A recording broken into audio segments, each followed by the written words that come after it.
Welcome to the Thomas Hart Benton Mural, A Social History of the State of Missouri, housed in the House Lounge on the third floor of the Missouri State Capitol building.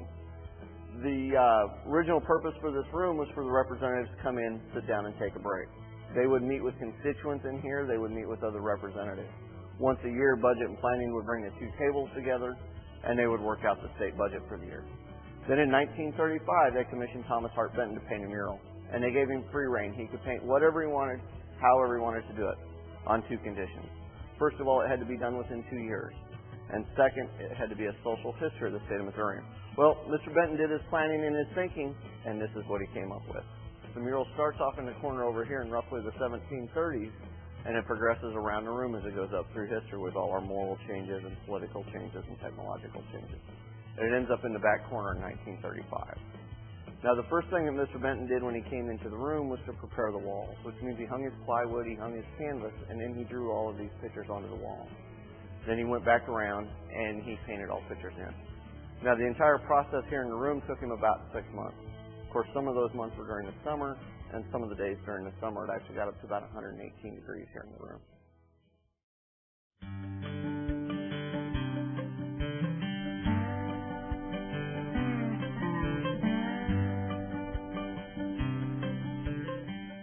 As the mural starts off, we have the first pioneers coming into the state of Missouri. First pioneers, of course, were the French. You can see they're building their cabins, and they're plowing their fields, and they're unloading the wagon train. And, of course, they're trading with the Indians. Above the door, we have a representation of some of Missouri's folk art. This, of course, happens to be a representation of Huck Finn and Jim riding a raft down the Mississippi River. You notice the name on the paddle boat, it's the Sam Clemens, which was his tribute to Mark Twain. As we move across the door, Mr. Benton's given us representations of Missouri's working class. We start off with a large representation of the logging industry. Of course, next to the logging industry, we have a blacksmith, and he's building a rim to go around a wagon wheel. Just behind, we have a slave auction in progress. In a slight ironic twist, just across the river from the slave auction, we have a religious baptism taking place. The tall white building you see behind is the second capitol here in Jefferson City, the one that burned down in 1911. And then just across from that is the Catholic Cathedral in St. Louis. The two smaller framed off pictures to each side of the door here represent persecution which has occurred here in the state. The first one represents the introduction of slavery. The first slaves were actually brought into the state by the French to run the lead lines down in the southeast.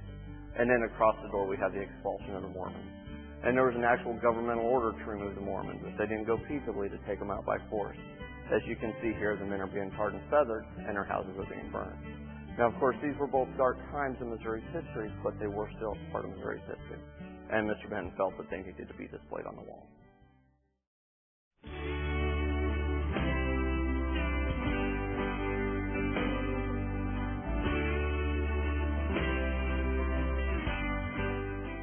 As we move on to the main wall, the first thing we see is a fairly typical farmer, and he's out for a day of hunting with his dogs. From there, Mr. Benton moves us into a political rally scene. And here he's trying to show us the growing reliance the state's people are having on the political system. This happens to be a political rally for Champ Clark, who is running for the presidency from the state of Missouri. The gentleman you see speaking at the podium is U.S. Representative Benton, or Thomas Hart Benton's father. Now, there's a couple things that are kind of fun to point out in the crowd. Of course, back in the day, a political rally was an all-day event. So, of course, you're going to bring your lunch.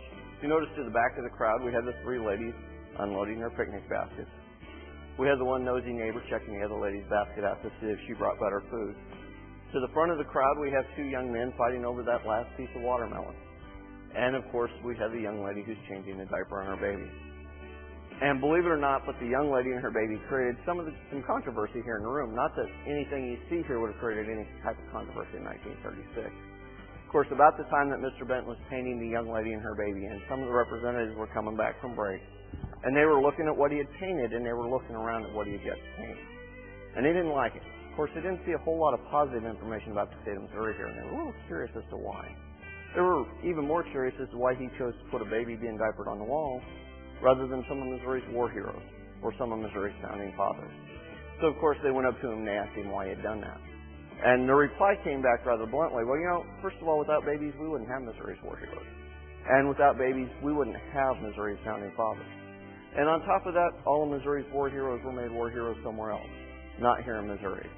So technically, they don't deserve a spot on my wall. For some reason that upset the representative. I'm not sure why, but it did. What upset him even worse is at that point in time, he blew him off and he kept on painting. So it kind of bruised their egos just a little bit. The large black plume of smoke up above represents the turmoil of the Civil War. You can see we have a little guerrilla warfare skirmish going on and houses being burnt. Silhouetted by the flames, we have someone hanging from the gallows. And he's there to represent all who died during the Civil War. Now, as the war ended, we moved back onto our farm, so Mr. Benton moves us into a farm scene. Of course, we had the two men cutting down their grain by hand. We had the lady feeding her chickens, and right up front we now have a man plowing his field with the Missouri mule. Of course, the mule was a much faster and more economical way of plowing than the oxen that the French were using.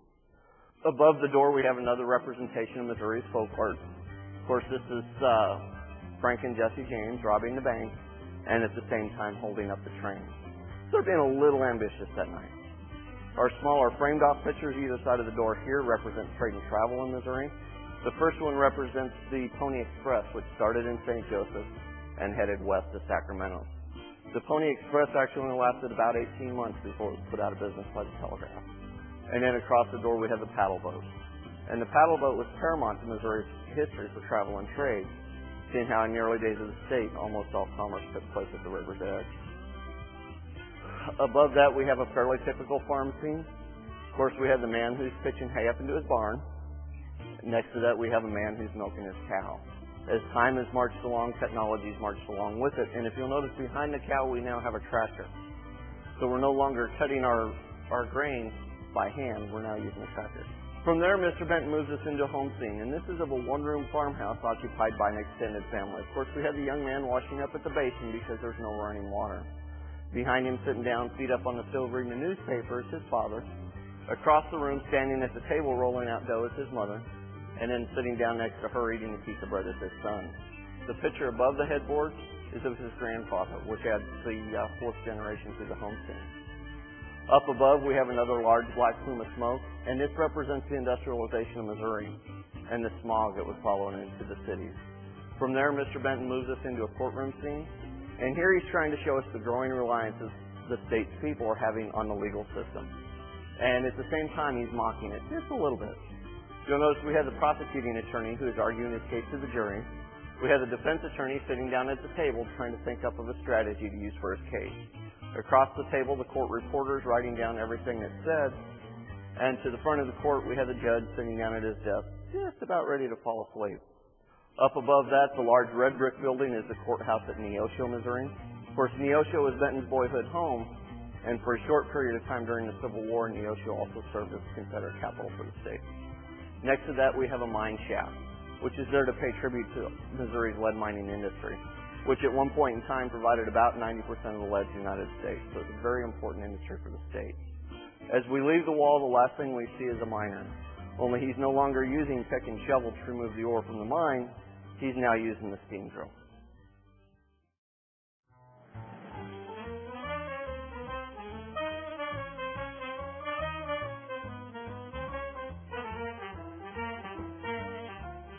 Okay, the third wall is a tribute to Missouri's two cities. Of course, we have St. Louis with its shoe factories and its breweries. At one point in time, St. Louis was the largest manufacturer of shoes in the world. Today, it's still home to the largest brewery in the world. In the background, you can see the tower off of Union Station and the billboard ad for the Veiled Prophets Parade. Above the door, we have our last representation of Missouri's folk art. Of course, we have Frankie and Johnny. And as the song from the 1920s went, Frankie and Johnny were sweethearts. And one night, Frankie came into the bar room, seen her boyfriend Johnny with another woman, and shot him dead because he'd done her wrong. That's actually based off a true story which happened in the St. Louis area around the turn of the century. The two smaller framed-off pictures to each side of the door here represent life in Missouri's two cities.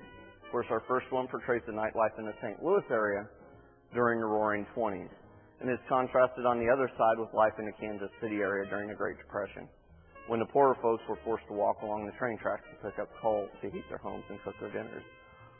Kansas City was well known for its stockyards and its slaughterhouses and its pharmaceutical production companies. The